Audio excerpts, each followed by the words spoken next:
হরে কৃষ্ণ। তাই আলোচনার দিকে না গিয়ে পালায় প্রবেশ করব। পালাটি হচ্ছে কৃষ্ণের মানভঞ্জন। তবে দেখুন, কৃষ্ণের প্রতিটা লীলা, উনি বৃন্দাবনে যে লীলা করেছে, এই মানভঞ্জন, নৌকা বিলাস, এগুলো কিন্তু সব বৃন্দাবন লীলা। বৃন্দাবন লীলা উনি 9 বছর বয়স পর্যন্ত বৃন্দাবনে লীলা করেছে। তারপর ভক্তের অভিশাপে চললো কোথায়? মথুরায়। শ্রীরামের অভিশাপ শ্রীমতীর উপরে, 100 বছর কৃষ্ণ হারায় তুমি রবে ব্রজপুরে। 100 বছর মথুরায় কাটিয়ে উনি পদার্পণ করলেন দ্বারকায়। দ্বারকায় গিয়ে রাজা হলেন। উনি বৃন্দাবনে যত লীলা করছে ওনার বাল্যকালের লীলা। কিন্তু আমাদের সনাতন ধর্মে কিছু কিছু অপপ্রচার আছে। সেই অপপ্রচার গুলো কি দেখবেন? আমাদের বস্ত্রহরণ, বসনহরণ যে দৃশ্যটা পিকচারে দেওয়া আছে, ওগুলো কিন্তু অপপ্রচার।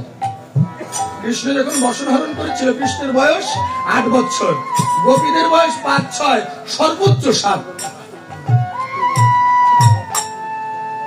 এখন মনে করুন, একটা 6 বছর 7 বছরের মেয়ে, তার কি লজ্জা থাকতে পারে? আমাদের বর্তমান গড়াই কত কলিতে? 60, 65, 70 বছর। মানুষ বাঁচে কত বছর? 100 বছর, 120 বছর। দ্বাপর যুগে মানুষের গড়াই ছিল কত? মানুষের গড়াই ছিল 200 বছর। মানুষ বাঁচত 250-300 বছর প্রায়। তাহলে বর্তমান সময় দেখা যায় এই যে ছোট্ট বাচ্চাটা, এর লজ্জা বলে কি আছে? আর যাদের গড়াই ছিল 200-250 বছর, তাদের লজ্জা কি থাকতে পারে? 5-6-7 বছরে। এইবার কি হলো? ওই মেয়েরা কি করলো? বসন খুলে রেখে যখন জলে নামলো, নন্দ মহারাজের ছেলে কৃষ্ণ ওই বসন চুরি করে বৃক্ষের উপর বাঁধিয়ে রাখলো। ওরা অনেক কাকুতি মিনতি করে ওইখান থেকে বসন দিল কৃষ্ণ। ওই বসন পরিধান করে ফিরে গেল যার যার গন্তব্যে। গন্তব্যে গিয়ে যার যার বাবা মা আছে, অভিভাবক আছে, তাদের কাছে নালিশ করলো, এই নন্দ মহারাজের ছেলে কৃষ্ণ আমাদের সঙ্গে এমনটা ব্যবহার করেছে। তৎকালীন সময় রাজা ছিল রায় রাঘব। অভিভাবকগণ কি করলো? রাজার কাছে গিয়ে নালিশ করলো, নন্দ মহারাজের ছেলে আমাদের মেয়েদের সঙ্গে এমনটা ব্যবহার করেছে। পরের দিন ডাকা হলো নন্দ মহারাজ সঙ্গে করি কৃষ্ণকে। বলছে, তুমি কেন তাদের সঙ্গে এমনটা ব্যবহার করেছ? এই জন্য তোমার শাস্তি পেতে হবে। ছোট্ট কৃষ্ণ উত্তর দিচ্ছে, রাজা মহাশয়, শাস্তি আমি মাথা পেতে নেবো, তবে আমার একটা প্রশ্ন। বলে, কি প্রশ্ন? বলে, উলঙ্গ হয়ে জলে নামা এটা আর্য না অনার্য? যখন প্রশ্ন করেছে, রাজা মহাশয় উত্তর দিল, এটা অনার্য। বলছে, ওদেরকে আমি আর্য শিখাবার জন্য ওদের বসন খুলে রেখে চুরি করে রেখেছি, ওরা যেন দ্বিতীয়বার আর কোনোদিন বসন খুলে রেখে চলে যাবে না। কিন্তু সেইখানে আজ আমরা কি করছি? সেদিন এখানে নাম কীর্তন শ্রবণ করতে গিয়েছি বাড়ি গিয়ে, এখন দেখি ওইখানে অনেক কারুকার্য করছে প্রতিমা শিল্পীরা। ওইখানে ওই বসনহরণের দৃশ্যটা করেছে। বড় বড় মেয়েদেরকে জলে নামিয়ে এমনি করে তারা লজ্জা নিবারণ করে দাঁড়িয়েছে। ওটা অপপ্রচার। সনাতন ধর্মের ওটা অপপ্রচার। কৃষ্ণের বয়স তখন 8 বছর, কিন্তু তাকে বানিয়েছে বড় একটা যুবক। গোপীদের বয়স 6 বছর 7 বছর, সেখানে তাদের বয়স্ক করে তুলে দিয়েছে। ওইখানে তারা দাঁড়িয়ে আছে। এগুলো দেখলে মানুষ কিন্তু বিদ্রুপ চিন্তা ভাবনা মনের ভিতর ঢুকে যায়। এই জন্যই সনাতন ধর্মের এই অপপ্রচার গুলো যতদিন না পর্যন্ত বন্ধ হবে, ততদিন পর্যন্ত এমনি করে দিনের দিন আমাদেরকে অজ্ঞানতার মাঝে প্রবেশ করতে হবে। আর সব থেকে বড় কথা, আমাদের সনাতন ধর্মের এই যে হিংসা বিদ্বেষ গুলো, এগুলোকে আগে দূরীভূত করতে হবে। আমার বিজয় সরকারের একটা পদে আছে, যে গুরু শুয়ে দিলে যায় জাতিকুল, ওই গুরুর নৌকায় পার হবে, এটা তোর মস্ত বড় ভুল। বড়রাজন সরকার উনি কিন্তু অবশেষে এইখান থেকে চলে গেলেন সত্য ধর্মে প্রবর্তক আমাদের এখানে গুরুনাথ সেন। উনি কেন গেলেন? ওনার মনোকষ্ট, ওই যে গুরুদেব বাড়িতে সে কানে কানে কি বলে যাবে, তুমি আর কাছে কিছু বললে না। ওই একটা দুঃখে উনি এই ধর্ম ত্যাগ করে সত্য ধর্মে, এই মত ত্যাগ করে সত্য ধর্মের মতে পথে চলে গেলেন। এই জন্য গুরু দীক্ষা গুরু শিক্ষা নেবেন বা ছেলে মেয়েদের দেবেন, তবে একটু সৎগুরুর কাছে যাওয়ার চেষ্টা করবেন। শাস্ত্রে কিন্তু উল্লেখ আছে, আপনি যদি সৎগুরু খুঁজে না পান, পরম গুরুর সন্ধানে বসে থাকবেন, আপনার উপায় একটা হয়ে যাবে। কিন্তু আমরা এমন কোন কিছু করবো না, এমন কোন আচার বিধি করবো না যাহা করলে আমাদের ক্ষতি হবে। বিগত আসলে বললাম না, আমি অনুকূল ঠাকুরের মন্ত্রে দীক্ষিত, আমি অনুকূল ঠাকুরের মতে দীক্ষিত। আমাকে যে মন্ত্র প্রদান করেছে যে ঋত্বিক, আমি যেদিন ওনার কাছে মন্ত্র নিতে গিয়েছিলাম, উনি আমাকে একটা কথা বলেছিল যে আমি এ পর্যন্ত 2700 ভক্তকে মন্ত্র প্রদান করেছি, কিন্তু তোমার কাছে যতটা সময় ব্যয় করেছি আমি এখনো পর্যন্ত এতটা সময় কারো কাছে ব্যয় করিনি। কারণ তুমি আজ যতগুলো প্রশ্ন আমাকে করলে, এতটা প্রশ্ন আমাকে কেউ করে নাই। আমি অনেকগুলো কথা বলেছিলাম, কারণ আমি অনেক বড় হলে, অনেক বয়স হলে, আমি আজ 4 বছর হচ্ছে মন্ত্র নিয়েছি। আমার বাবা আমাকে অনেকবার বলেছে তুই আসলে কীর্তন করিস, মানুষ যদি কেউ কখনো তোকে প্রশ্ন করে যে তুমি দীক্ষা শিক্ষার কথা বলছো, তুমি কি দীক্ষা নিয়েছো? আমি বললাম যে আমি গুরুর সন্ধানে আছি, আমি গুরু খুঁজে পাচ্ছি না, তাই আমি দীক্ষা মন্ত্র নিতে পারি না। তবে পরম গুরু করে রেখেছিলাম, গুরু করে রেখেছিলাম, কারণ পিতা মাতার থেকে পরম গুরু জগতে তার কেউ নাই। তাদের নির্দেশনা পালন করলেই তো সঠিক গুরুর কাছে যাওয়া সম্ভব, তাই না? এই জন্য পিতা মাতাই আমাদের শ্রেষ্ঠ গুরু, পিতা মাতাই পরম গুরু। ভগবানকে জগতে কেউ দেখিনি, কেউ বলতে পারবে না ভগবানকে দেখেছে, কারণ ভগবান ধ্যানাতীত জ্ঞানাতীত ত্রিগুণাতীত, তাকে ধ্যান ধারণায় পাওয়া যায় না, কল্পনার তুলিকা দিয়ে আঁকা যায় না। তবে সাক্ষাৎ ভগবান পিতা মাতা, সাক্ষাৎ ভগবান মা। কারণ আমি বিশ্বাস করি কিসে জানেন, ওই যে মাটির প্রতিমা যাকে মা বলে সম্বোধন করছি, হাজার হাজার লক্ষ টাকা খরচ করে তার পূজা করছি, কি ফল বলুন? যদি পিতা মাতা ঘরে আমার জন্য কাঁদে।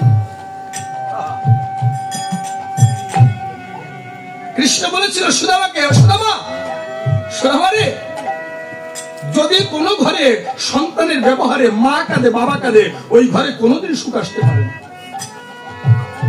নিমাই সন্ন্যাসে গিয়ে শিবাস পণ্ডিতকে বলেছিল, শিবাস আমি সন্ন্যাস নিয়ে বড় ভুল করেছি, কারণ আমি সন্ন্যাস নিয়ে মাকে কাঁদিয়েছি।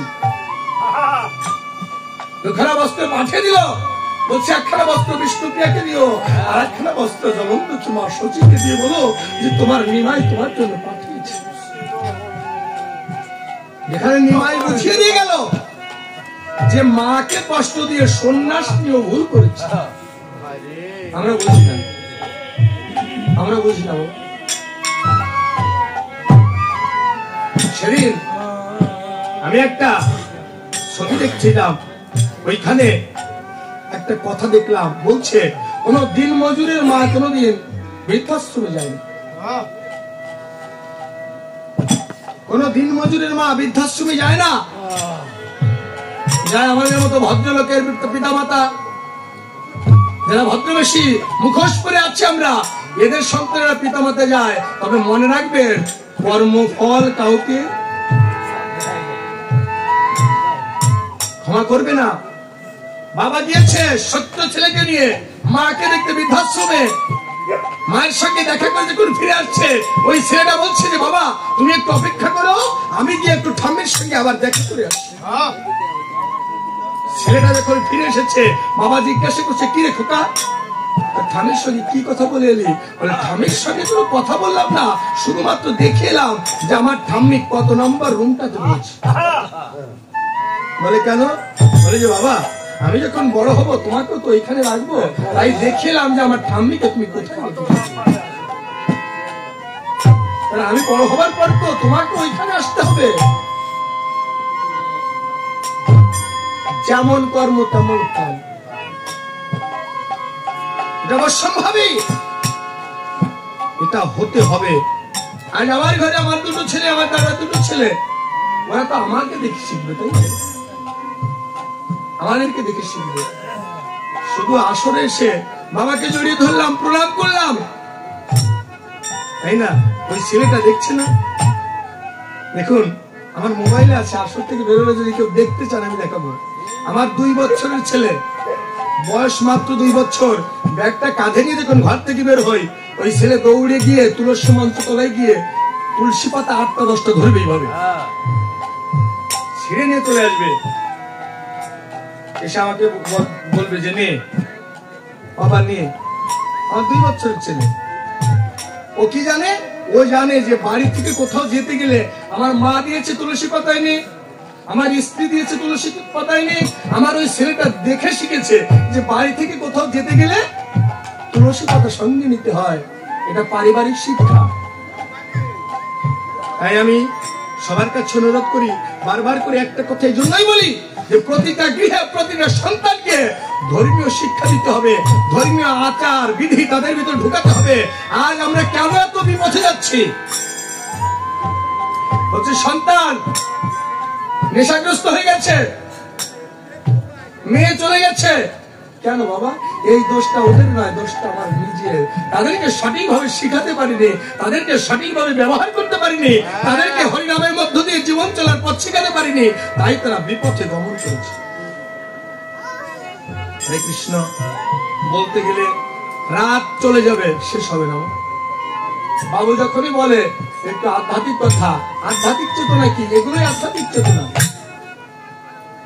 এগুলোই আধ্যাত্মিক চেতনা, তাছাড়া আর কিছু নয়। আমি বললাম না, গোবিন্দ ভগবান কোনদিন ওই চিনি বাতাসা রাজভোগের ভোগী নয়, ওগুলো খায় না, তবে সেবা করে কি? ভক্তের ভক্তি রস। ভক্তের ভক্তি রস সে কিভাবে প্রদান করছে, তার অন্তর ভক্তি আছে কিনা, গোবিন্দ কিন্তু ওটার জন্য পাগল, আর কিছু না। তাই আজ আমার প্রাণ গোবিন্দ কি করেছে? উত্তর গোষ্ঠী লীলা সঙ্গ করি খেলার সাথীদের বিদায় দিয়ে চলেছে কোথায়? রাধা কুঞ্জের উদ্দেশ্যে। ও সাধারা কষ্ট চরণ করি বিচরণ ধনুষনে বংশী ধারী,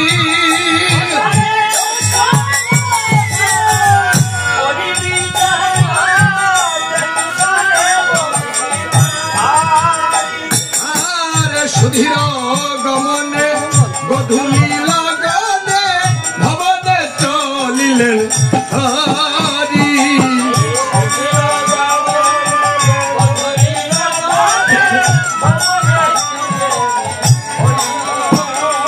দেবী চন্দ্রাবলী পেতে বনমালী দাঁড়াইয়া চলার পথে,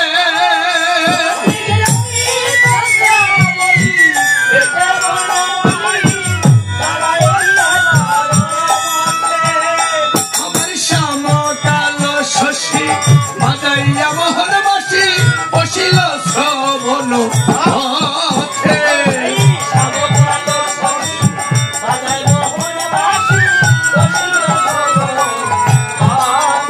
চন্দ্রা শুনে বন্ধুর মোহনবাসী,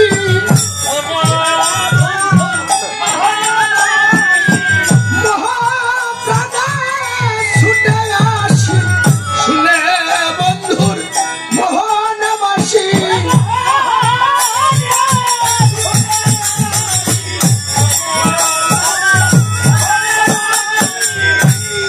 আজ আমার প্রাণ গোবিন্দ দেখুন বংশীতে ধ্বনি করতে করতে ছুটে চলেছে। ওই বংশীর ধ্বনি শ্রবণ করো তো। আজ চন্দ্রা বলি মনে মনে চিন্তা করছে, বন্ধু তুমি যে প্রতিনিয়ত ফাঁকি দিয়ে রাধা কুঞ্জে যাও, কেন? আমরা কি তোমার ভক্ত নয়? আমরা কি তোমায় ভালোবাসি না? তাহলে যদি আমরা ভালোবেসেই থাকি, প্রতিনিয়ত কেন আমাদেরকে ফাঁকি দিয়ে রাধার কুঞ্জে যাও? আজ আমি দেখবো তুমি আমাকে ফাঁকি দিয়ে কেমন করে রাধার কুঞ্জে যাও। দেখুন বাবা, যদি ভক্ত হয়, যদি কেউ ভক্ত হয়, ভক্তি দিয়ে যদি কেউ বাঁধতে পারে গোবিন্দকে, গোবিন্দ কিন্তু ভক্তের কাছে বাধা। আর চন্দ্রাবলী মন স্থির করেছে যে তুমি আমাকে ফাঁকি দাও কেমন করে, আমিও দেখবো, কারণ আমি তো তোমায় ভালোবাসি। আমার ভালোবাসা মিথ্যা নয়। চন্দ্রা কি করেছে? নিজ কুঞ্জ দ্বারা শুয়ে আছে। মনের ভাব কি? মনের ভাব যে গোবিন্দ যখন এই পথ দিয়ে যাবে, রুনু ঝুনুর শব্দে যখন নুপুর বাজাতে বাজাতে হেঁটে যাবে, ওই নুপুরের ধ্বনি শ্রবণ করে তো আমি প্রাণ গোবিন্দকে আজ হাতে হাতে ধরবো। আর প্রাণ গোবিন্দ কি করেছে? যখন রুনু ঝুনুর শব্দে নুপুর বাজাতে বাজাতে ওই চন্দ্রার কুঞ্জে এক অগ্রসর হয়েছে, দেখতে পায় চন্দ্র শুয়ে আছে। এখন গোবিন্দ চিন্তা করছে তা তো বিপদ, চন্দ্র শুয়ে আছে মানে বিপদ। যদি পাশ দিয়ে হেঁটে যাই নুপুর বাজবে, আর নুপুর যদি বাজে তাহলে বিপদ, ঘুম ভেঙে যাবে, আমাকে জড়িয়ে ধরবে, আমাকে আর রাধার কুঞ্জে যেতে দেবে না। এখন প্রাণ গোবিন্দ নুপুরকে বলছে, চরণের নুপুরের সঙ্গে কথা বলছে, চরণের নুপুরকে ডেকে ডেকে বলছে, বেজনা নুপুর, বেজনা নুপুর, বিনয় কর বলি তোমার, বেজনা নুপুর।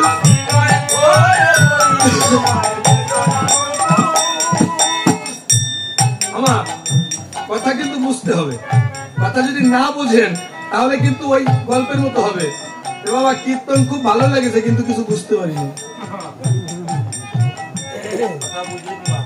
দেখুন, ভারত সেবা সংঘ আশ্রমে এক বাঙালি বুড়ি, ভারত সেবা সংঘ আশ্রমে এক বাঙালি বুড়ি বসে আছে। এখন ওইখানে তো হিন্দি ভাষা চলে, বাংলা খুব কম, চলে না বললেই চলে। এখন ওই যে সেবায়িতদের ওরা কিন্তু সবাই হিন্দিতে কথা বলে। এখন এক বাঙালি বুড়ি বসে আছে, ওই যে সেবায়িত বারবার ঘুরছে ফিরছে, যার সঙ্গে দেখা হচ্ছে ওই ক্ষুধা লেগেছে কিনা জিজ্ঞাসা করছে। এখন ওই যে বুড়ি বসে আছে, ডাকতে হচ্ছে, মাতাজি আপকা ভুক লাগ গিয়া। বাঙালি বুড়ি তো হিন্দি বোঝে না, এদিক তাকায় ওদিক তাকায়, কিছু বলে না। সেবাই চলে গেল, ঘুরে ফিরে আবার এসে বলছে, মাতাজি আপকা ভুক লাগ গিয়া। এই যে বারবার বুক বুক বলছে, বুক মানে তো ক্ষুধার কথা বলছে, খিদের কথা বলছে। এখন বাঙালি বুড়ি তো বোঝে না, বারবার কি করছে, নিজের শাড়িটা দিয়ে ভালো করে বুক ঢাকছে। মানে কোনো সমস্যা টমস্যা হলো নাকি, বারবার করে বুক ঢাকছে শাড়ির আঁচল দিয়ে, বোঝে না, কথা বলতে পারছে না। এখন ওই সেবাই ঘুরে ফিরে আবার বলছে, মাতাজি আপকা ভুক লাগ গিয়া। বাঙালি বুড়ি তো বুঝতে না পারলে তো ভিতরে যন্ত্রণা হয় না। আমার বুক নিয়ে তোর কোন দল আছে?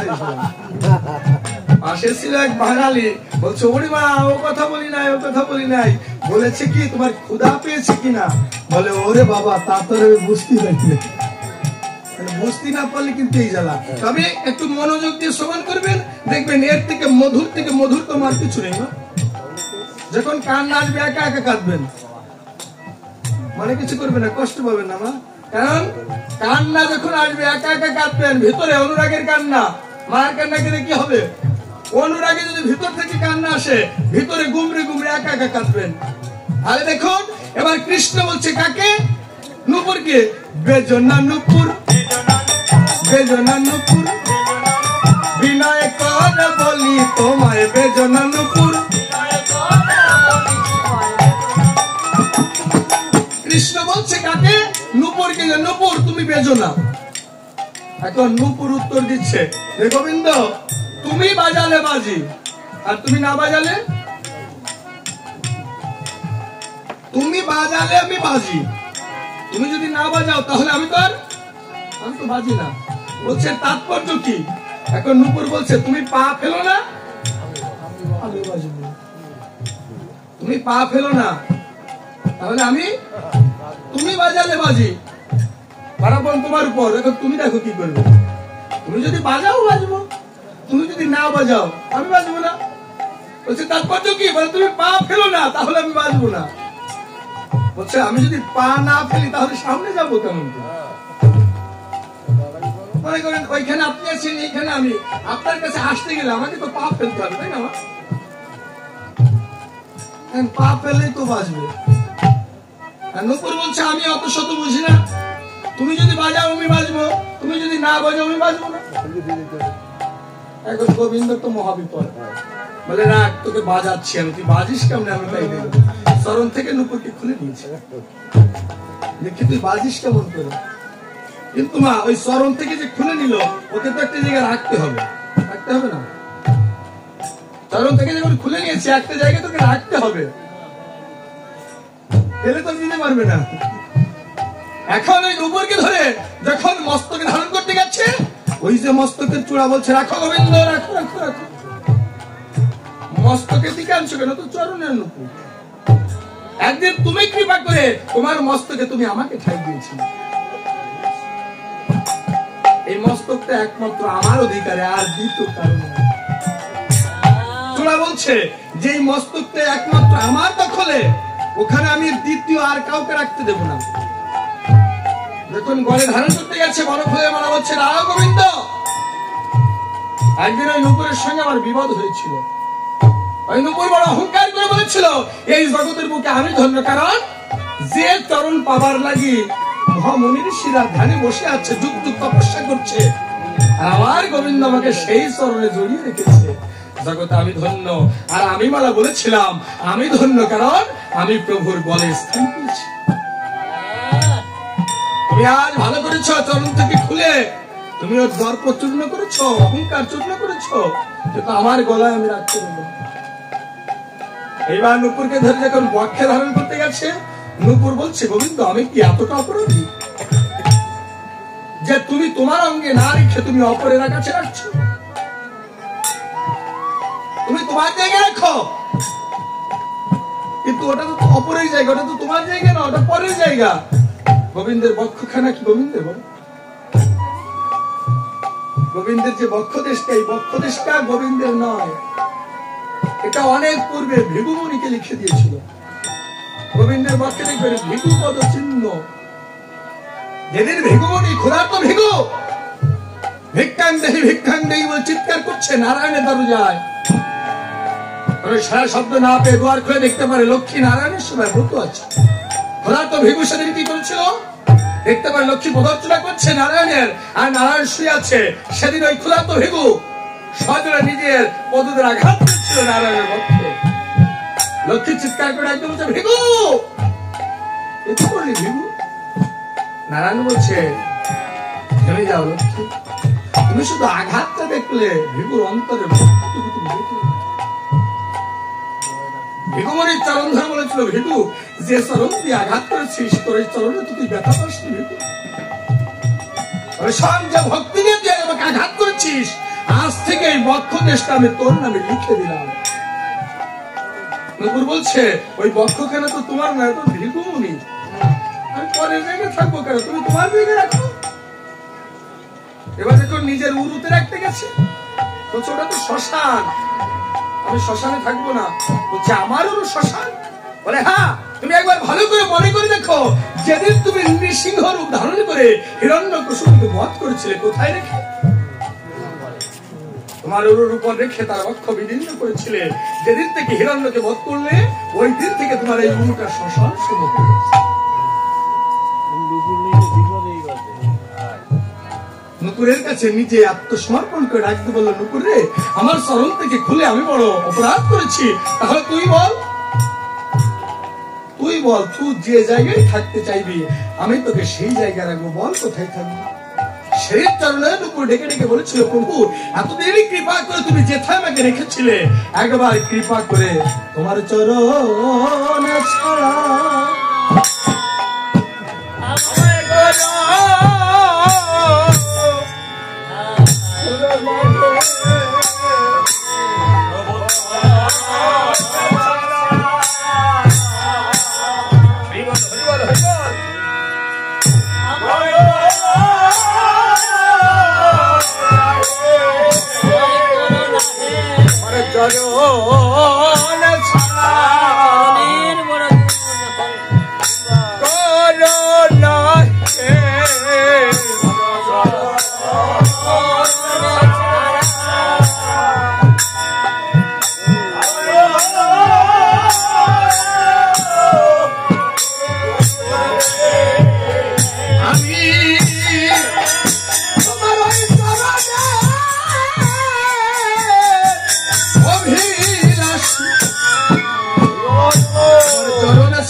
চরণ বড় ভালোবাসি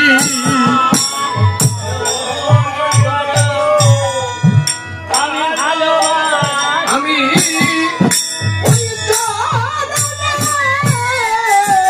হব দাসী তোমার চরণ বড় ভালোবাসি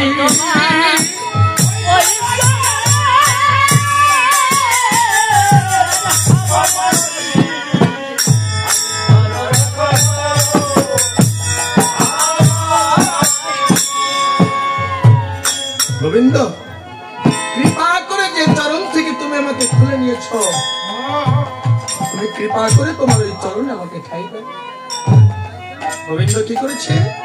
চরণের নুপুরকে আবার নিজের চরণে জড়িয়ে নিয়েছে। নিজের চরণে যখন জড়িয়ে নিল, চন্দ্রা কিন্তু ঘুমিয়ে গেছে। নিজের চরণে নুপুরকে জড়িয়ে যখন সম্মুখ ভাগে এক অগ্রসর হয়েছে, শব্দে নুপুর বেঁধে উঠেছে, এদিকে চন্দ্রাবলীর ঘুম ভেঙে গেছে। চন্দ্রাবলীর যখন ঘুম ভেঙে গেছে, আজ চন্দ্রাবলী প্রাণ গোবিন্দকে সযত্ন করে বক্ষের সঙ্গে আলিঙ্গন দিয়েছে। বলছে, গোবিন্দ আমিও তো তোমায় বড্ড ভালোবাসি, আমিও তোমায় ভালোবাসি। ভক্ত যদি মনো প্রাণ খুলে গোবিন্দকে ডাকে, ভগবান দূরে থাকতে পারে না। ভগবান কখনোই দূরে থাকতে পারে না। ভগবান শুধু ভক্তের অপেক্ষায়। এজন্য বলছে, যদি কোনো ভক্ত আমার জন্য এক পা অগ্রসর হয়, আমি সেই ভক্তের জন্য 10 পা অগ্রসর হই। আমরা ডাকতে জানি না, আমরা ডাকতে জানি না, আমরা চাইতে পারি না। গোবিন্দ তো বসে আছে দেওয়ার জন্য। অর্জন করে নিতে হবে কর্ম দিয়ে, তাই না? অর্জন আমাদের করে নিতে হবে, তবে কি দিয়ে? আমাদের কর্ম দিয়ে। আর এখন চন্দ্রাবলী সখী প্রাণ গোবিন্দকে নিজের কাছে পেয়ে কি করছে? সখীদেরকে ডাক দিয়ে বলছে, সখীরা তোরা দাঁড়িয়ে রইলে কেন? যত সখী গণে করিয়া যতন, যত সখী গণে করিয়া যতন,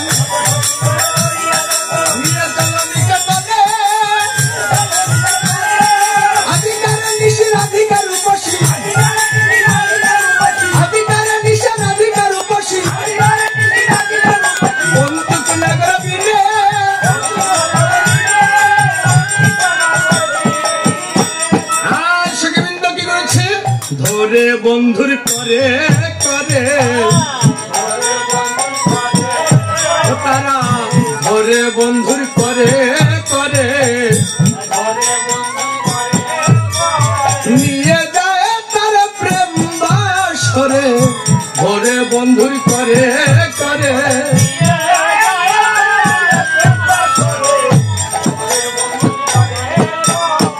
আজ প্রাণ গোবিন্দকে কাছে পেয়ে চন্দ্রা কি করেছে? সুন্দর করে মা নিদ্রা নিবৃত হয়েছে প্রাণ গোবিন্দকে সঙ্গে করে নিয়ে। আর দিকে শ্রীমতী রাধারানীর কি অবস্থা? এদিকে সেই শ্রীমতী বাসরে সজ্জা করি, বন্ধুর আশায় আছে বসে সারা নিশি জাগি।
দিয়ে ওই পোষা পাখি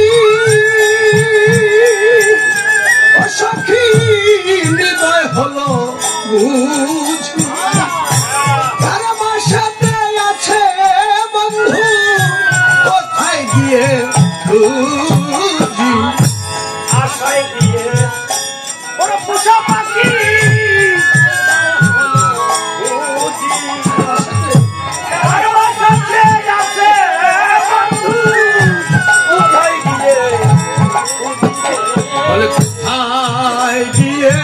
খুঁজি তারে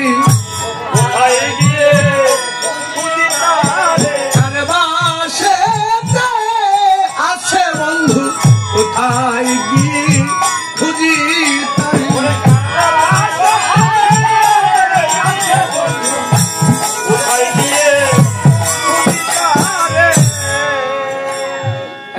পাগল হয়ে গেছে উন্মাদ হয়ে গেছে প্রলাপ বকছে একা একা কাঁদছে একা একা হাসছে বৃন্দে বলছে কাঁদিস না তুই কাঁদছিস কেন তুই তাকে ভুলে যা শোন এই জগতের বুকে গোবিন্দকে যে ভালোবাসে তার ঘাটে কাঁদতে হয় পথে কাঁদতে হয় সারাটা জনম তার কাঁদতে কাঁদতে যায় তুই তো ভুলে যা বলছে নারসতী আমি কি রূপে তাকে ভুলবো এই জগতের বুকে ওই নয়ন যে একবার নয়ন দেখেছে তাকে যে ভোলা সম্ভব নয় একবার যে তাকে ভালোবেসেছে তাকে কি রূপে ভোলা যায় বল সখী রে আমার বন্ধু কথা দিয়েছিল যে রাধারানী তুমি বাসর সাজাও আমি তোমার বাসরে আসবো আমার গোবিন্দের জন্য কত সুন্দর করে পুষ্প চয়ন করে এনেছি কত সুন্দর করে মালিকা গেঁথেছি কত সুন্দর করে বরণডালা সাজিয়েছি আমার বন্ধু যে কথা দিয়ে আর এলো না যে ফুল তুলেছিলাম গোবিন্দ পূজার জন্য সমস্ত ফুল যে আমার বাসি হয়ে গেল আমার কুড়ানো বকুল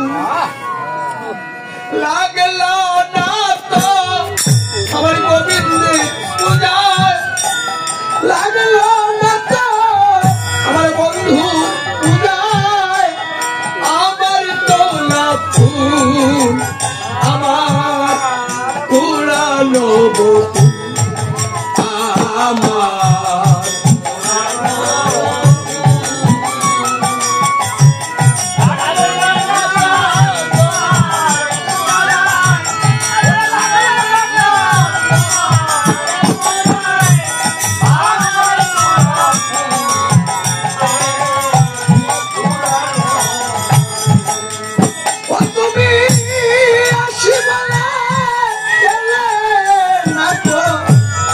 বাসি হল ফুল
মানে না মনি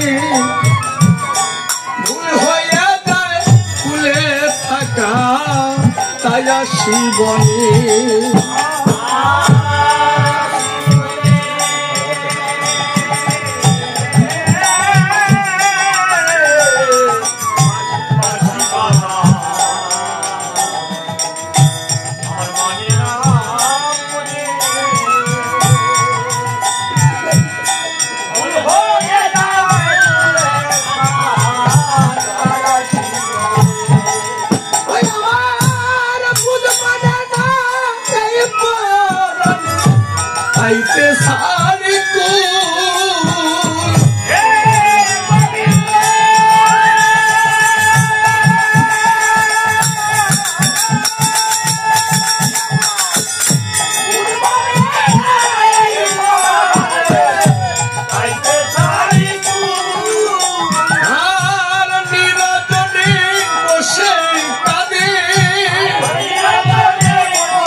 রাধারানী বাদিনীর ঘর করে। জটিলা কুটিলা দ্বারা আবদ্ধ ওই জটিলা কুটিলার ঘরে থেকে গোবিন্দ ভজন করা তো সহজ নয়। এই জগতে গোবিন্দ পূজা করতে গেলে সেখানে বাধা, প্রতিটা পদে পদে, প্রতিটা মুহূর্তে মুহূর্তে মানুষ বাধাগ্রস্ত। দেখবেন আপনি সত্য সুপথে চলবেন, আপনি ধর্মপথে চলবেন, আপনার পদে পদে বাধা। যদি কোনো ব্যক্তি নিজ গৃহবাসে বসে হরিনাম করে, দেখবেন পাশের ঘর থেকে বলবে ওরা সাধু হয়ে গেছে। যদি ছোট্ট একটা বাচ্চায় গলায় তুলসী মালা পরে আর একটা বাচ্চায় বলায় কি রে কোন ভাব ধরেছিস। আমার যদি কোনো বোন একাদশীর মতো পালন করে, শুধু একটু তুলসী মালা পরে, একটু তিলক পরে, আর একজনে তাকে তিরস্কার করে, কেউ কটু কথা বলে। শুধু এখানে নয়, রাধারানী বাদিনীর ঘরে ছিল, জটিলা কুটিলের আবদ্ধ, ওইখানে থেকে গোবিন্দ ভজনের কারণে বাধা ছিল। যমুনার ঘাটে গিয়ে গোবিন্দ সেবা করতে, তাই না? কত বাধা, কত বিপত্তি। আজ রাধারানী ডেকে ডেকে বলছে, সখী রে তোরা যে বলছিস তাকে আমি ভুলে যাব, কিন্তু বল কি রূপে ভুলবো? ওই নয়নে যে একবার নয়ন রেখেছে, যে একবার তার প্রতি আত্মসমর্পণ করেছে, জীবন যৌবন লড়াই করে দিয়েছে, তাকে তো কোনোদিন ভোলা সম্ভব বলছে ভুলতে পারবি না। তাই তবে শোন, ঠিক আছে যদি ভুলতে না পারিস, দেখি কি করা যায়।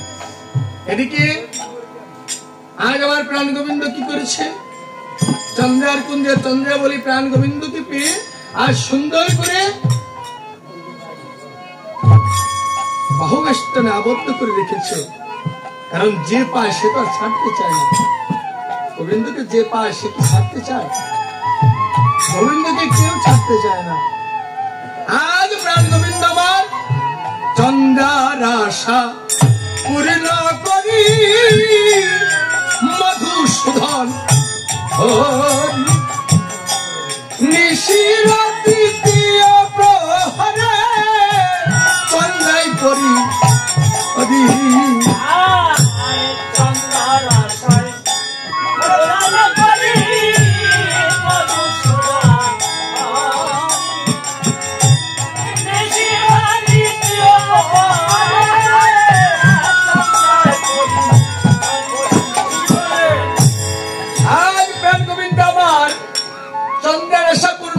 মধুসূদন হরি নিশির তৃতীয় প্রহরে চন্দ্রায় করি।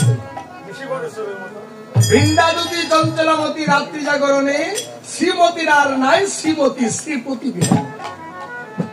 আজ প্রাণ গোবিন্দ আমার নিশি ভরে চোরের মতো উদ্ভক্ত অন্তরে এর গমনে সমাগত রাধা কুঞ্জ। আজ ঢুলু ঢুলু আঁখিতে প্রাণ গোবিন্দ কি করছে? রাধার কুঞ্জের পাশে ভয়ভীত হয়ে দাঁড়িয়ে আছে। অন্তর তার ভয়ভীত হয়ে দাঁড়িয়ে আছে। ওদিকে বৃন্দাবতী অন্যান্য সখীদেরকে নিয়ে ওইখান থেকে ডেকে ডেকে বলছে,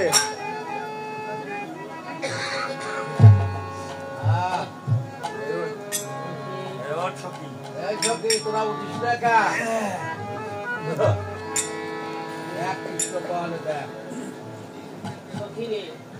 কুঞ্জের দ্বারে দেখ তো কে এসেছে। কুঞ্জের দ্বারে কে? না কুঞ্জের দ্বারে কে? বলাই? আরে না না না না না, আমি বলাই হব কেন? তাহলে আমি তার ছোট ভাই কানাই। কানাই কানাই এই কানাই মানে যার কায়া নাই, ছায়া নাই, কায়া নাই, সেই তো কানাই না। তাহলে ফিরে যাও শ্যাম কানাই, ফিরে যাও শ্যাম কানাই, ফিরে যাও শ্যাম কানাই, ফিরে যাও শ্যাম কানাই, রাই কমলে মধু নাই, ফিরে যাও শ্যাম কানাই, রাই কমলে মধু নাই, ফিরে যাও শ্যাম কানাই। বুঝতে পেরেছি? উনি সেই কানাই। আরে না না না না, আমার নাম কি জানো? আমার নাম হচ্ছে মদন মোহন। মদন মোহন, মদন মদন, আর তারপরে মোহন। কিন্তু উনি কখন মদন মোহন? যখন মোহন বামে থাকে তখন তখন মদন কিন্তু মোহন। মদন আর মোহন। নইলে এখন শুধুই মদন, শুধুই মদন, শুধুই মদন। শুধুই মদন। মোহন তোমার ছেড়ে গেছে, শুধুই মদন। মোহনে তোমায় ছেড়ে গেছে, শুধুই মদন, মানে এখন উনি মদন। মদন। মানে মোহন তো নাই। যখন রাধা বামে ছিল তখন মদন তখন মোহন। মদন মোহন। আর নইলে এখন যাক, ও সমস্ত কথা যাক, তাহলে ওনাকে বলা যায়, তাই তো? আচ্ছা বন্ধু, তুমি গত নিশিতে আসলে না কেন? গত নিশ্চিতে কি হয়েছিল জানো? কি হয়েছিল? গত নিশ্চিতে না আমার বড্ড মাথা ধরেছিল, জন্য আমি আসতে পারিনি। মাথা ধরেছিল? হ্যাঁ। ও বন্ধু, এই জগতে সবাই তোমার মাথা ধরে পায়, আর আমরা তোমার পায়ে ধরে পাই না। কি সমাচার গো বন্ধু, বলি কেন বদলি? আরে কি সমাচার গো বন্ধু, মলিন কেন মদন? বেঁধেছিলে কাঁদতে জাতি কালে, হামরি বেঁধেছিলে তার প্রেম জাতি কালে। সত্য বলো কেলে শোনো, নইলে তোমায় ছাড়িব না। তুমি সত্য বলো গেলে শোনা, নইলে তোমার ও বেঁধেছিলে কাঁদতে জাতি কালে। ও কি হামরি বেঁধেছিলে তার প্রেম জাতি কালে। আচ্ছা বন্ধু, বলো তুমি গত নিষ্ঠা আসলে না কেন? কার প্রেম জাতি করে বেঁধেছিলে? বলো বলো বলো। ও, আমি কার বাসাতে ছিলাম তাই? হ্যাঁ। আর তবে বাসায় শোনো, নিশি গত জেগে নিশিতে তোমার আঁখি দুটো ঢুলু ঢুলু করছে। সত্যই তুমি বলেছো, আমি কার বাসাতে ছিলাম জানো? কার বাসায়? বলে যে আমাকে ভালোবাসে আমি থাকি তাহার বাসায়। এইভাবে যে আমাকে ভালোবাসে, আমি থাকি তাহার বাসে। বাসায় বসে বাসা করে তুমি, ও কি আমার আর বাসায় বাসায় বাসা করে তুমি, বাসায় বাসায় বাসা করে তুমি। আমার মধ্যে তাহার বাসা, তাহার মধ্যে আমার বাসা। আমার মধ্যে তাহার বাসা, তাহার মধ্যে আমার বাসা। বাসাতে বাসা কি আর ভুলি, ও কি আমার আর বাসা দিলে বাসা কি আর ভুলি, ও দুঃখ। বাসা দিলে বাসা কি আর ভুলি। দেখো, আমাকে ভিতরে যেতে দাও, আমার কোনো দোষ নেই, বুঝতে পেরেছো? আচ্ছা আচ্ছা আচ্ছা, মানে আমাকে ভিতরে যেতে দাও, আমার কোনো আমার কোনো দোষ নেই। সেখানে দোষগুলির কোনো কথা বলা হয়েছে না? হ্যাঁ? এখানে কি বলা হয়েছে তোমার দোষ কিংবা তোমার গুণ বলা হয়েছে নাকি? কিছু বলা হয়েছে? এখন বলছে কি আমার কোনো দোষ নেই, আমাকে ঢুকতে দাও। কি দেখেছো? মানে ঠাকুর ঘরে কে? আমি গোলা করে খাই না। দেখেছো? চোরের স্বভাব কি জানো? চোরের স্বভাব আমার একটা মাত্র ছেলে, আমি মাথা হাত দিয়ে বলতেছি এ কাজ আর প্রতি করবো না, খবরদার। করি নাই। আমি করি নাই, মানে এদেরকেও বিশ্বাস করবে না, কারণও পুরো চোর, তাই না? আচ্ছা এদিকে আসো, তোমার দোষ নেই? না না, আমার আর কোনো দোষ না, নেই। তোমার দোষ নেই, এটা তো আমরাও দেখছি, আমরাও মানছি, আমরাও বুঝতে পারছি যে তুমি নির্দোষী। কিন্তু আচ্ছা তাহলে একটা কথা বলো তো, তোমার কপালে কিসের চিহ্ন? কোনো দোষ তো নাই। আরে না না না, এ কি হয়েছে জানো? কি? এই যে মায়ের পায়ের রক্ত চন্দন, পায়ে পায়ে রক্ত চলছে, মায়ের পায়ের রক্ত চন্দন, পায়ে পায়ে রক্ত চলছে। কপালে করেছিল তোর, মায়ের পায়ের রক্ত চন্দন। আমি কপালে করেছি রে তোর, পায়ে পায়ে রক্ত চলছে। আচ্ছা তাহলে মায়ের পূজা? এসে মায়ের পূজা রক্ত চন্দন। আমাদের বাড়িতে বিগত রাত্রে কাত্যায়নী মায়ের পূজা হয়েছিল, বুঝতে আচ্ছা, পেরেছো? আচ্ছা। তাই যখন পূজা শেষ করে মাকে প্রণাম করে আসছিলাম, আমার যা মনে হয় ওই মায়ের পায়ের কাছে যে রক্ত চন্দন থাকে, ওইখান থেকে আমার যা মনে হয় পূজা পুরো হয়ে গেছে। তাই না? বাবাজি, শোনো শোনো শোনো, আমরা যখন মেয়ে লোক তখন আমরা সিঁদুর রশ্মি রক্ত শব্দ, তাই না? ঠিকই তো। মেয়েদের সঙ্গে কখনো তুমি পুরুষ হইয়ে কোনো কায়দায় পারবা না, তোমার কায়দা কিন্তু রয়ে গেছে, মানে মোহন তো তোমার নাই, তাই না? হ্যাঁ, আর বলছে কি এ মেয়ের পূজার রক্তচন্দন, আমরা বলছি সিঁদুর, হ্যাঁ তাই না? যাক, তাহলে রক্তচন্দন বাদ, এইবার সিঁদুর। সিঁদুর তো থাকে মায়ের পায়ের কাছে ঘর, সেই ঘরে, তাই না? মায়ের পায়ের কাছে ঘর থাকে, তাহলে তোমার সিঁদুর লেগে গেছে। প্রথম থাকে কি? প্রথম থাকে কুশাকুশি, তারপরে থাকে পূজার অর্চনা, ভোগ, ভোগের পরে যাইয়ে, ভোগের পরে যাইয়ে ঘর মার পায়ের কাছে। তা তুমি এতগুলো এড়াই যায় কি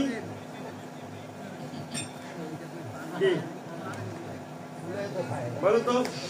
আমার মনে কি হয় জানো? বলো। আমার মনে হয় ঘরটা পেয়ে গেছিল তোমার কপালও সেই সাথে, তাই না? আর এই জগতে যা কিছু ঘটে ঘটে আর ঘটে, ঘাটে ঘটে আর ঘটে ঘটে। তা তোমার কোনো দোষ নেই, আমরা বুঝতে পেরেছি তুমি নির্দোষী, এটা ঠিক আছে। না না না না, মনে পড়েছে, মনে পড়েছে, কি এবার আমার মনে পড়েছে। এটা কি জানো? এটা হচ্ছে আবির। আবির মানে উনি বলতে চাচ্ছে উনি বীর না, কি তাই হবে না বন্ধু? আবির দোল তো অনেক আগে, তাই না?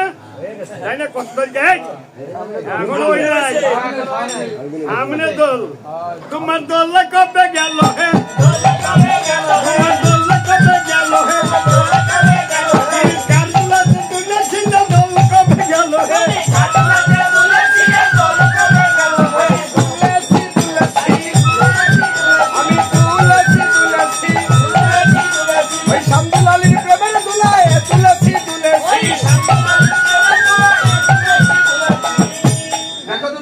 আমার আর কোনো দোষ নেই, এবার আমাকে কুঞ্জের ভিতর যেতে দাও। বাহ বাহ বাহ, মানে হঠাৎ আর কোনো দোষ নেই, কুঞ্জের ভিতর যেতে দাও। তাহলে ওটা সিঁদুর ঠিক, ওটা আবির এটাও ঠিক। তবে তুমি শোনো, ছাই দিয়ে কখনো আগুন ঢাকা যায় কি, তাই না? ছাই দিয়ে কখনো আগুন ঢাকা যায় না। তাহলে এবার সত্য করে বলো তো, বক্ষের ওই উপারে দেখি কল্পনের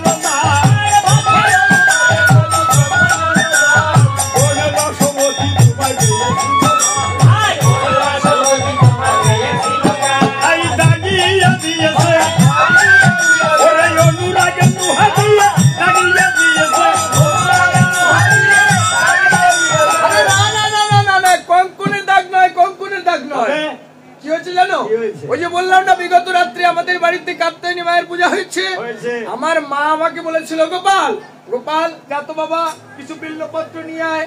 আমি ওই রাত্রিবেলা গিয়েছিলাম বিল্লপত্র আনতে। তারপর কি হলো জানো? আমি যখন গাছে উঠেছিলাম, ওই বিল্ল কণ্টকের আঘাত লেগে এইখানে দাগ হয়ে গেছে। এটা কোয়াঙ্কনের আঘাত নয়, এটা কাটার আঘাত। না না না, গাছও উঠতে পারে, তলায়ও থাকতে পারে, উঁচুও যাইতে পারে, পাতালেও যাইতে পারে। আরে হ্যাঁ হ্যাঁ, যখন রাত্রিবেলা পথ চলছিলাম কি হয়েছিল জানো? আধার রাতে পদ ভুলিয়া হঠাৎ বিপথে গিয়া, আধার রাতে পদ ভুলিয়া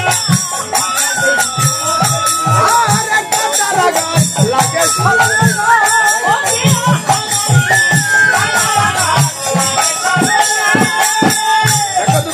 আমার আর কোনো দোষ নেই, এবার আমাকে ভিতরে যেতে দাও। আর কোনো দোষ নেই, মানে এইটুকু বলতে চাচ্ছে উনি যে আধার নিয়ে কেউ পথ চলবে না। আধার নিয়ে যদি পথ চলো, ওনার মতন মদন রূপ কাটা লাগা তিনশোই লাগবে, তাই না? আমরা যদি কেউ আধার নিয়ে পথটা চলে। আচ্ছা বন্ধু, তুমি বলছো মানে শুধুই বলছো আমার কোনো দোষ আমার কোনো দোষ নেই। আচ্ছা তুমি একবার ভালো করে ভাবো, দেখো। আমি ভালো করে ভেবে দেখেছি আমার আর কোনো দোষ নেই। পারিলে না সারিতে, পারিলে না সারিতে, পারিলে না সারিতে, পারিলে না সারিতে, ধরা পড়লে সারিতে, পারিলে না সারিতে, পারিলে না সারিতে, পারিলে না সারিতে।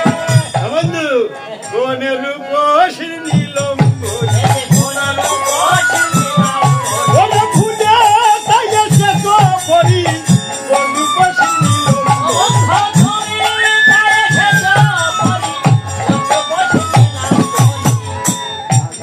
আমি কোথায় ছাড়ি, এই শাড়ি আমি কোথায় ছাড়ি, এই যে তোমরা বলি নীলম বলি, শাড়ি আমি কোথায় ছাড়ি।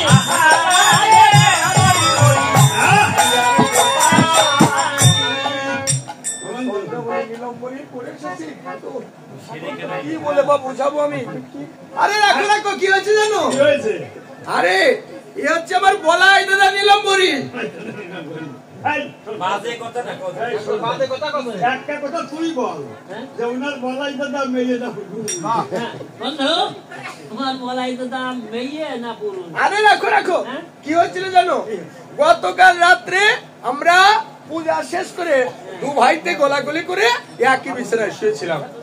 যখন এই আধার রাত্রে আমি একা একা উঠে আসছিলাম, খুব ব্যস্ত ছিলাম তো, তাই মনে হয় দাদার সঙ্গে আমার সঙ্গে দাদার ওলট পালট। তাই? আচ্ছা, মানে তুমি বলতে চাইছো তোমার বলাই দাদা তুমি অর্থপ্রত ভাবে জড়িয়েছো? হ্যাঁ হ্যাঁ হ্যাঁ, আর ওই যে বললো যে তোমার দাদা মেয়ে না পুরুষ, ওর তো কোনো কথা বলছে আরে না। শাড়ির জন্যই বলতেছি। আরে না, ঘটনা কি হয়েছে জানিস? ওনার জ্বালায় ওনার দাদা ফাটনা মেয়ে শাড়ি নিয়ে টানাটানি করে, এটি হচ্ছে সঠিক কথা। হয় হয়। তাই না? মানে মেয়ে মুখ দাদা তো কিছুটা হয়ে শাড়ি ধরে। ওনার বলাই দাদা মেয়ে মুখ।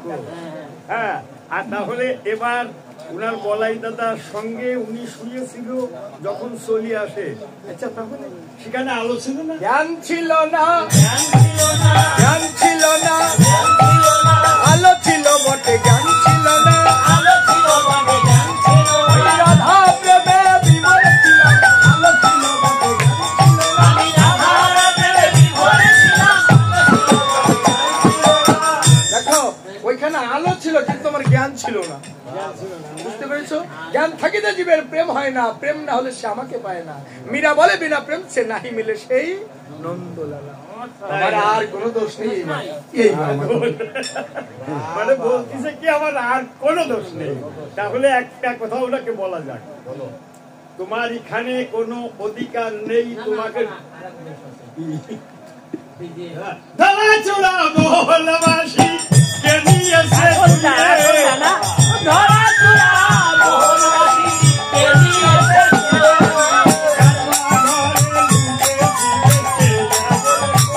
বন্ধু, কার ঘরে ঢুকে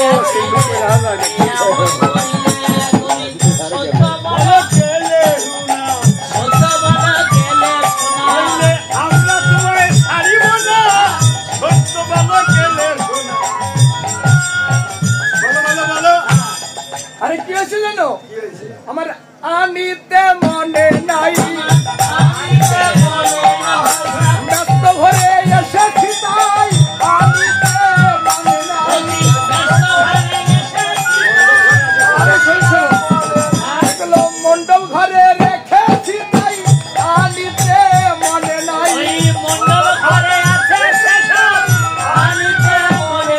আমি সবকিছু খুলে ওই মণ্ডপ ঘরে রেখে এসেছি, আসার সময় আমার আনতে মনে নাই। আচ্ছা, আপনারা জিজ্ঞাসা করবেন না মণ্ডপঘর কোনটা? হ্যাঁ, না ধরা চূড়া মোহনবাসী সবকিছু মণ্ডপঘর রাখিছে, তা মণ্ডপঘর কোনটা?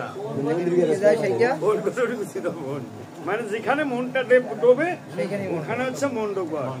বুঝতে পেরেছো? আর উনার বক্ষের উপরে দেখেছেন ওই যে কঙ্কনের দাগ, তা বক্ষের উপর কঙ্কনের দাগ কোন সময় থাকে? কি করলে বক্ষের উপর কঙ্কনের দাগ হয়? তাই না? তা উনাকে জড়াই ধরল 5 বছর, তাই না? এটা সঠিক, কিন্তু চন্দ্র বলি 5 জড়াই ধরল। হ্যাঁ, এই জন্য এদিকে আসো। তুমি এখন কি বলতে চাও? আমার আর কোনো দোষ নেই, আমাকে ভিতরে ঢুকতে না, দাও। দোষ আছে না গুণ আছে সবাই জানতে পারছে যে তুমি দোষী না নির্দোষী। না, তোমার কোনো দোষ নেই, তবে তুমিও শুনে দাও, তোমাকে কুঞ্জে ঢুকতে দেওয়া হইবে না, কারণ তোমার এখানে কোনো অধিকার নেই। অধিকার নেই? না। আরে না না, অধিকার আছে। কি অধিকার আছে? এই যে তার দলিল, রাধা কুঞ্জের খাস কবলতি দলিল আছে প্রমাণ।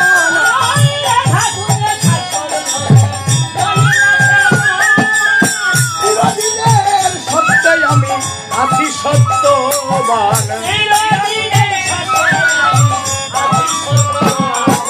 দলিল থাকলে কি বা হবে, দখল হয় প্রধান।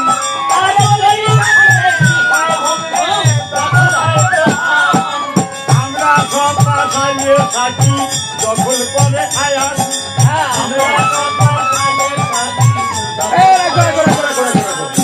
কি বললে? সাক্ষী দখল করে তোমার আয়ান।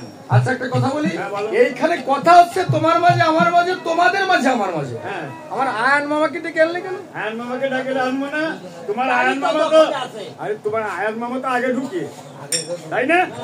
মামাকে এনে ঢুকে দিলে কেন? কথা ভাব শুনিছো যে আমার মামাকে টেনে এলে কেন? উনার আয়ান মামা হয় দখল কার ওই দুনিয়া কমলাতি সত্য কুমার আয়ান মামা হয় দখল। আরে রাখো রাখো রাখো রাখো, যখন আয়ান মামাকে টেনে এনেছো, তবে আমার আয়ান মামা কেমন দখলকার জানো? কেমন দখল কার? ভক্তি রূপকে দত্তমলতি প্রিয় আয়ান মামা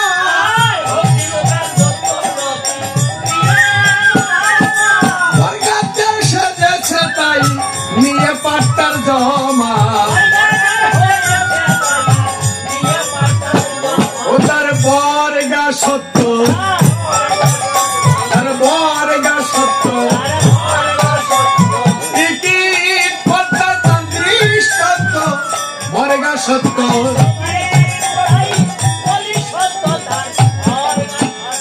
দেখো তুমি যে আমার আয়ন মামার কথা বললে না, আমার আয়ন মামা কেমন দখলকার জানো?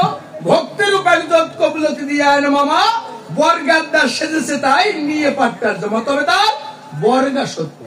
ও তাহলে এখানে একটা জিনিসই বোঝা গেল, ভক্তির উপর যোগ করলো দিয়ে আয়ার মামা বরগাদ্দার সেজেছে তার দিয়ে পাট্টার জমা। এর প্রমাণ আসছে যে তুমি প্রণাম করলে বউ দিয়ে দাও, তাই না? তাই না? আচ্ছা তাহলে তুমি বলতে চাও এই জমিটা তোমার? হ্যাঁ এই জমিটা আমার। তাহলে তুমি বলো তোমার এই জমি কোন দাগে, কোন মৌজায়, কোন খতিয়ানে, কোন থানায়, কত টাকার মহল, কতটুকু নিজের অধিকারে, কতটুকু যাই করা? থাক আমার জমিতে দরকার কি?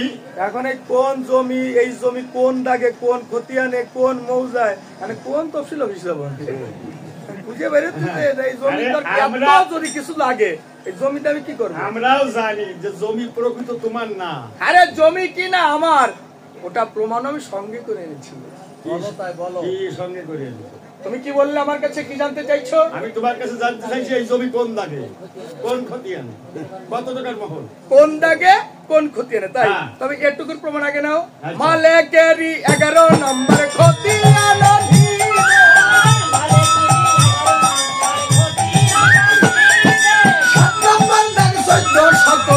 জমির পরিমাণ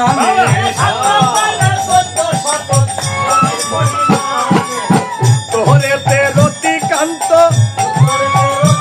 ওটার উত্তরেতে রতিকান্ত, বিকির পঞ্চায়েতার দৃষ্টান্ত, উত্তরেতে রতিকান্ত।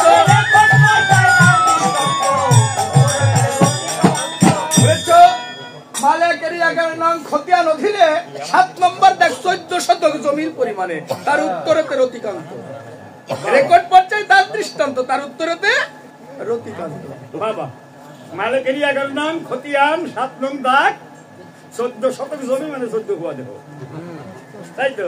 দেড় মাস তুই যাকে ধরিয়ে 12 আঙুল বাহিরে ফেলে, যে রেখেছে 12 আঙুল ধরে সেই রেখেছে আমাকে ধরে, তাই তো? আচ্ছা ঠিক আছে, তাহলে এবার বলো তোমার এই জমি কোন থানায়? কোন মৌজায়? দেখো ব্রজপুর থানায় পীরিতনগর মৌজায় 14 শতক জমি আমার। রায়ের স্থিতিবান হয় সত্যের নাম মহলবন্দি মূর্খামার। বাহ, আচ্ছা এবার বলো এই জমি কত টাকার মহল? 3.5 রাতির মহল আছে স্থির, 3-এর 2 অংশ বুঝাই, সামার তার অতীতে কান্তা ভাবেতে মধুর প্রেম অংশ খাই, মধুর অংশ করি দখল, মধুর অংশ করি দখল, সামার তা সেই রতির মহল, মধুর অংশ করি দখল।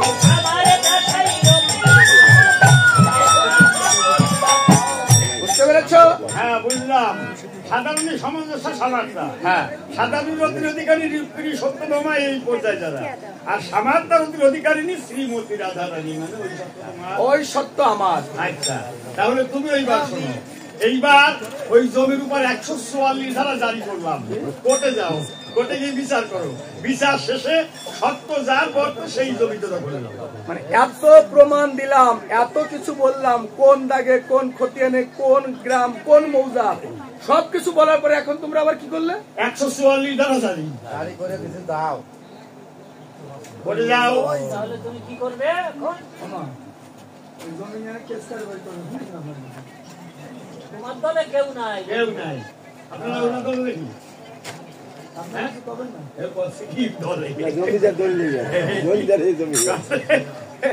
তাহলে ওইটা তো আমার বলতেছে উনার দলে, বুঝতে পারছেন? হ্যাঁ, তাহলে কেস 144 ধারা জারি।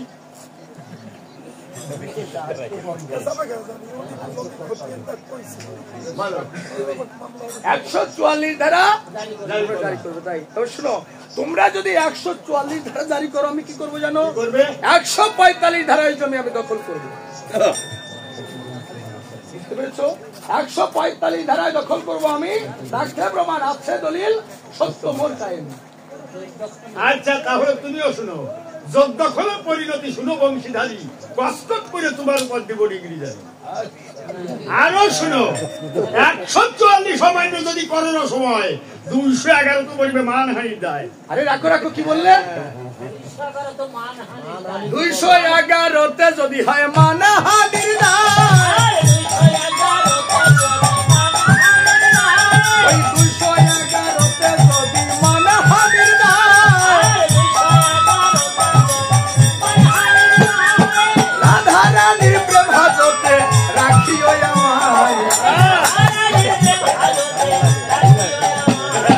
রাধা রানীর প্রেম হাজতে রাখিও আমায়, আমি রাধার প্রেম হাজত খাটিব, প্রেম হাজতে খাটিব, রাধার প্রেম হাজতে খাটিব।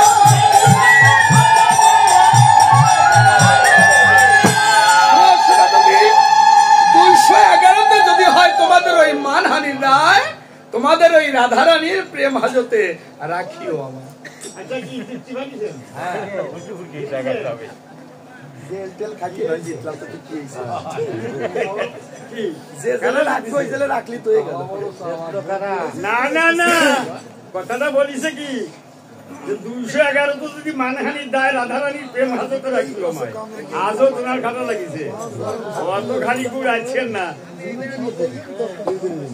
হ্যাঁ, গুড় আছে 1 গ্রাম, গুড় 1 গ্রাম মাঝে যদি আছেন বেড়াই চলে নাকি? ওনার জেল খাটছে।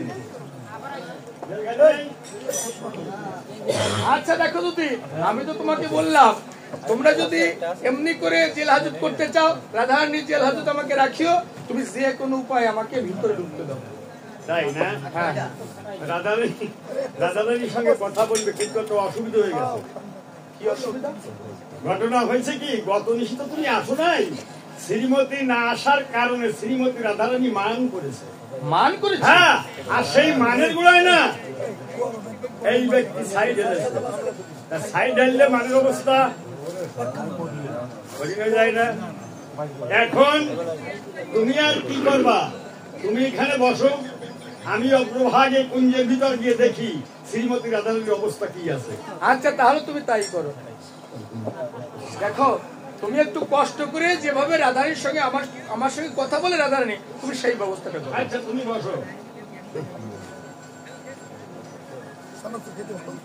রাধারানী, কি হয়েছে বিন্দা? আরে আনন্দের সংবাদ, আনন্দের সংবাদ। তুই আবার কি বলছিস? দুঃখের দিনে আনন্দের সংবাদ? হ্যাঁ, আনন্দের সংবাদ। নাগর এসেছে, নাগর নাগর আমার কাছে পাঠিয়ে দে। এই শোন, বয় বয় বয় বয় বয়।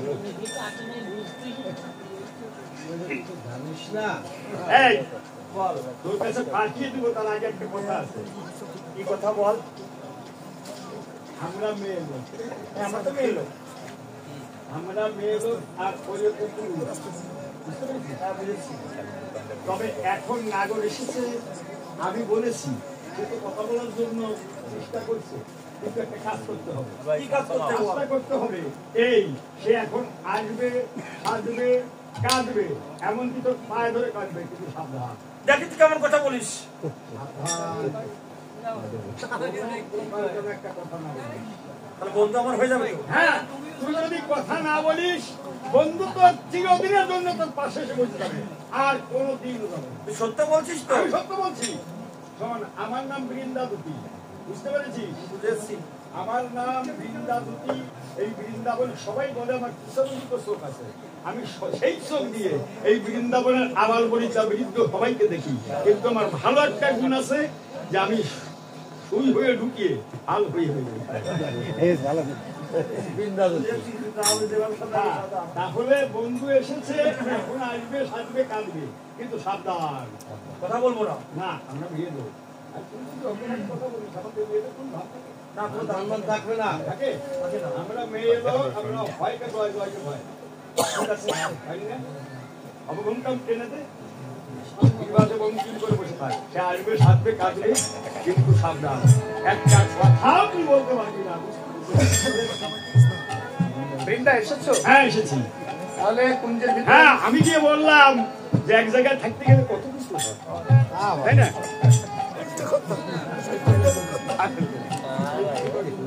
এক জায়গায় থাকতে গেলে কত কিছু ঘটে, কত কিছু হয়ে যায়। তাই বলে আপন আপন গণপান করে অশান্তি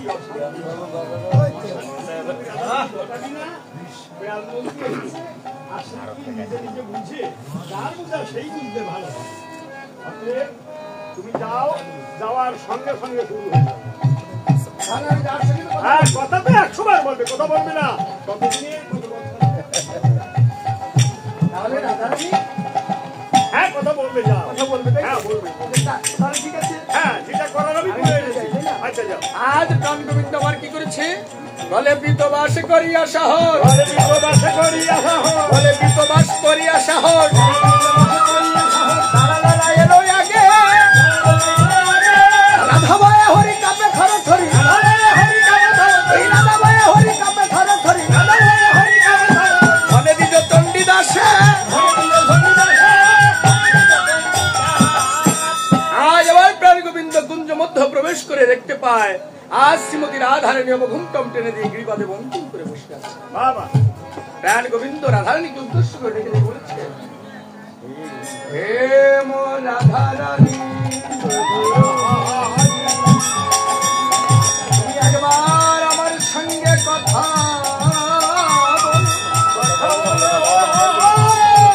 তুমি যদি একবার আমার সঙ্গে কথা বলো, তোমার দশম পন্থীর সদৃশ্য চেতনার মনোহর জ্যোতি আমার অন্তরের ভয় রূপ তিমিকে হরণ করবে।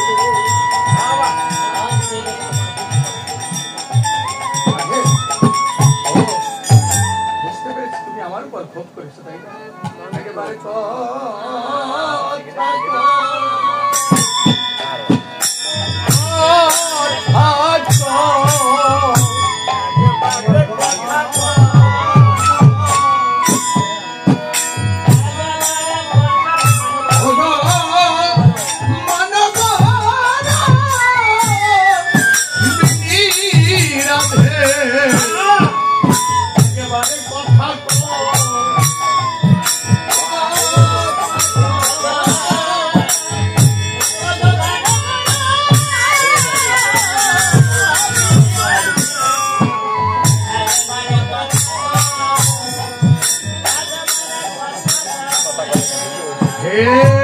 রাধারানী, তুমি যদি আমার উপরে ক্ষোভ করিয়া থাকো, তাহলে তোমার নয়ন কলম্বের অনুরাগের ধনুকে সংযত করি, আমার বক্ষ দেশে লক্ষ্য করি সেই নিহত বাণে আমাকে বিদে মারো। আরে তাহাতেও যদি তোমার সুপ্রাপ্তি না হয়, তোমার ওই দন্ত রাজিদের আমার দেহকে কেটে কেটে ক্ষত বিক্ষত করে দাও। তাহাতেও যদি তোমার সুপ্রাপ্তি না হয়, তোমার বাহুবুধলতা দ্বারা আমাকে আলিঙ্গন করো। বিনিময়ে একেবারে কথা কও, কথা কও।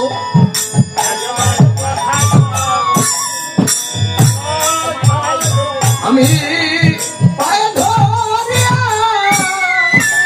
নন্দী করি, একেবারে কথা কও, কথা কও।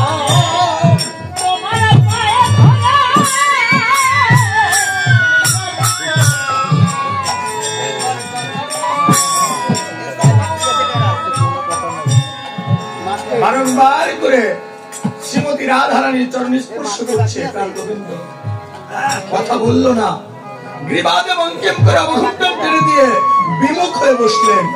প্রাণ গোবিন্দ আমার কাঁদিতে কাঁদিতে কুঞ্জ হতে বাইরে গিয়ে বৃন্দাকে ডেকে ডেকে বলছে, বৃন্দা হ্যাঁ কি বন্ধু ভালো আছো তো? আর ভালো, ভালো মানে?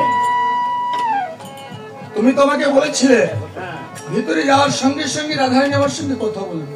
হ্যাঁ কথা বলবে বলেছে না? আমি ভিতরে গিয়েছিলাম, এসেছিলে, তাকে সেধেছি, কেঁদেছো, আমি কেঁদেছি, কেঁদেছো। এমনকি তার পায়েও ধরেছি। এই, চুপ!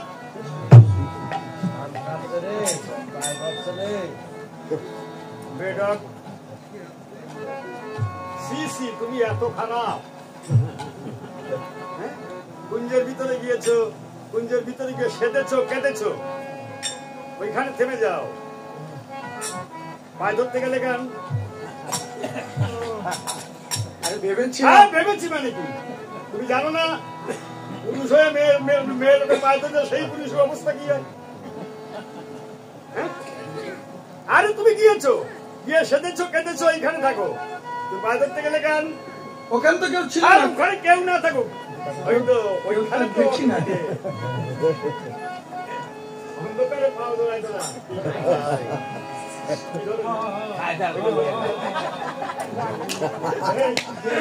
এই যে বলতে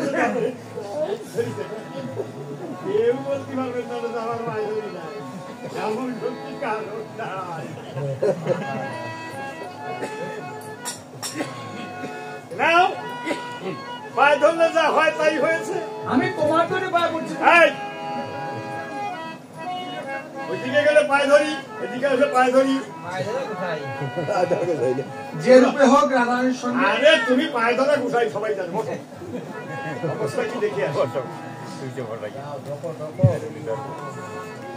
রাধারানী ভালো আছেন? কেমন করে ভালো থাকবি বল? কেন? বলতে এসেছিল, কেঁদেছিল, কেঁদেছিল, কেঁদেছিল, সেদেছিল, কেঁদেছিল। পায়ে ধরেছিল। এই! পায়েও ধরেছিল? হ্যাঁ, কথা বললি না কেন? তুই তো আমাকে নিষেধ এই, করবি না। চুপ। বন্ধু এসেছে। আচ্ছা তুই তার আগে বলতো, কৃষ্ণ তোর বেশি আপন না আমি তোর বেশি আপন? তাহলে কৃষ্ণ আমার বেশি আপন। বাহ বাহ বাহ, আপন জন না? এসেছে, সেদেছে, কেঁদেছে, এমনকি তোর পায়েও ধরেছে। আর তুই পরের কথা শুনে নিজের ঘরে আগুন জ্বালা দিছিস। তুই তো আমাকে নিষেধ করবি। আরে আমি করতে পারি না, তোমার বিয়ে নেই। আমি তোকে নিষেধ করতে পারি, কিন্তু তোর একটা মোটামুটি নেই যে আমি পরের কথা শুনে নিজের ঘরে আগুন জ্বালাবো। তুই আমার যেভাবে সাজাচ্ছি আমি সেইভাবে আরে সাজছি। এই জন্যই তো তোর মরণ। দেখ কেমন লাগে, দেখ তোর মরণ তো একটা কারণ। কথা শুনি, দেখ কেমন কিন্তু আমি তো তুই পায়ে এই দেখো দেখো, তুই আমার যেভাবে প্রেম করে দিবি। এদিকে গেলে ধরি, ওদিকে গেলে ধরি। এই জন্য বৃন্দা দুটি, বৃন্দাবনে বৃন্দা দুটি থেকে বৃন্দাবনের যে প্রেম, রাধা কৃষ্ণের যে প্রেম একমাত্র ঠিক মতো জানতো বৃন্দা দুটি। এই জন্য তার নাম হয়েছে দুতিয়াদি। বসো। ঠিক আছে, তুই যা। বৃন্দা, এসেছো? হ্যাঁ এসেছি। পায়ে ধরে যে জায়গায় তুমি পৌঁছিয়ে দিয়েছো, এখন আর কোনো পথ নেই, তবে একটা পথ আছে। তোমার এখন মেয়ে লোক শাস্তি হবে। কি? মেয়ে লোক। এখন আমার মেয়ে লোক হ্যাঁ, করতে হবে। আরে শোনো, তুমি বৃদ্ধা মেলানি বেশ ধারণ করবে, বৃদ্ধা মেলানি বেশ ধারণ করে মালা বিক্রয় করতে যাবে। আর মালা বিক্রয় করতে গেলে শ্রীমতী রাধারানী মালা পড়তে খুব ভালো। আমি দাঁড়িয়ে থাকবো, যা করার তাই করবো। এত সময় ধরে তো তুমি ছাড়া আর কেউ করতেছে না, তুমি করতেছো। আর দ্বিতীয় কেউ করতেছে না। করো, না করো। আচ্ছা ঠিক আছে, তাহলে তুমি মেলানি বেশ ধারণ করো, আমি রাধারানীকে নিয়ে ওই দ্বারে থাকবো। দ্বারে থেকে রাধারানী বলবে যে আমি মালা বলবো, তাই না? ইচ্ছা আজ হলে- আমার প্রাণ গোবিন্দ কি করেছে? বৃদ্ধা মেলানির বেশ ধারণ করে অদূর থেকে ডেকে ডেকে বলছে, ওগো মালা কিনবে, মালা গোবিন্দা, ও মালা কিনবে, মালা। ওই তো মালা মালা করছে, আমি যে মালা পরবো। তাই না? তাহলে দেখি ও মেলানি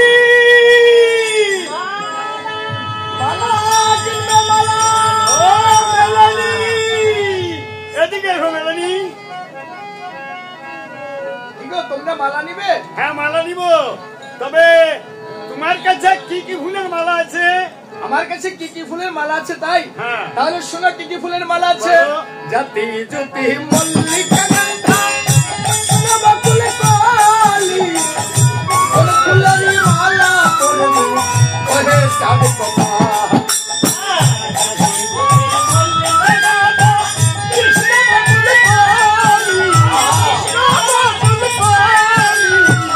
ওরে ফুলের মালা হইতে ওহে সাত সফাই।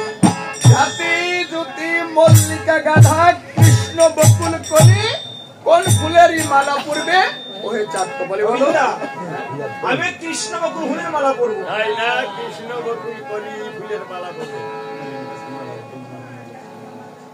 আমিন্দা আমি এই মেলানি কাছে মালা পরবো না, এ তো মেয়ে লোকগুলো মনে হচ্ছে না। তাই না? ওই তো পিছনে কাঁচা দিয়া দেখছি। এই কাঁচা দিয়া কথা বলে। তাই না? অত বড় হুজুর যদি মেয়ের সাথে তো ভালো নাকি? ধরা তো হয়েই যাবে। তাই না? ওরা খাইয়ে তাই গেছে। না? মালিনী হ্যাঁ পুরোহিত, হ্যাঁ বৃন্দাবনের নিয়ম হইকে গা গরি, হ্যাঁ।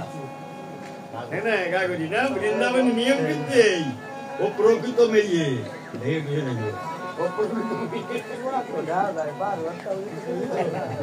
তাহলে গোবিন্দা হ্যাঁ আমি মালা পরবো না বিন্দু। কারণ? এই ওই মেলানির চুল খাটো খাটো কেন?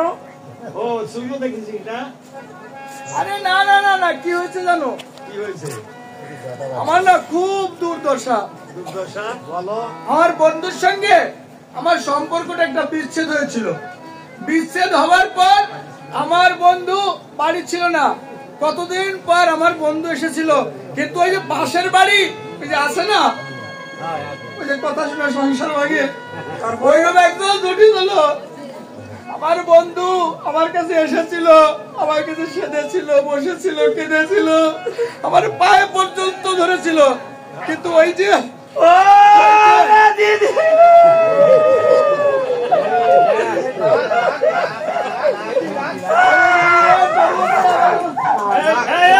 শোনো শোনো, ওলা দিদি তোর দশায়া। তাহলে তোমার বন্ধু কোথায় থাকে, কি নাম, কোথায় ধাম? আমার নাম প্রেমময়ী মেলেনি। প্রেমময়ী মেলানি নাম, মধুগাতি হয় তোমার ধাম, রাইচরণ হয় প্রাণপতি। তোমার প্রাণপতি। জীবের বাঞ্ছা কল্পতরু, অতিবর জগতের বুঝি, নিত্য বৃন্দাবনে তার মতো। তাহলে সম্পর্কে কি হলো? তাহলে আমার কি হলো সম্পর্কে? আমার নামে আমার নামে তোর নাম, তোর নাম, তোর স্বামীর নামে তোর স্বামীর নামে আমার স্বামীর নাম, জীবের মুক্তিদাতা। তোর স্বামী দিবের মুক্তিদাতা, আমার সে মতো দিবের মুক্তিদাতা। ও বন্ধু আজ আমার প্রাণ গোবিন্দ কি করছে? আজ শ্রীমতী রাধারানীর গলে সুন্দর করে মালা পরিয়ে দিয়েছে। যুগল তখন দেখান যাবে।